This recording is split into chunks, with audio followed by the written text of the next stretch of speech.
مکہ مکرمہ میں خانہ کعبہ کے زائرین اور معتمرین نے پیر کی صبح فجر سے پہلے مسجد الحرم پر ہونے والی خیر و برکت کی بارش کے درمیان خوبصورت لمحات گزارے۔ طواف اور نماز کی ادائیگی کے دوران بارش لوگوں کو بھگوتی رہی، تاہم وہ اس مسحور کن ماحول سے لطف اندوز ہوتے رہے۔ بارش کے دوران بہت سے نمازی خوشی سے جھوم اٹھے اور دعاؤں میں بآواز بلند رحمت کی بارش کے لیے شکر گزار ہوتے رہے۔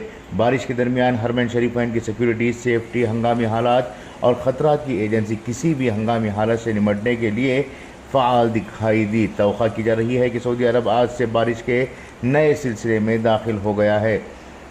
قابل ذکر بات ہے کہ صدارت عامہ برائے امور حرمین شریفین کی services and environmental protection achievement agency نے مسجد الحرم میں بارش کے دوران اپنی تیاریاں بڑھا دی ہیں۔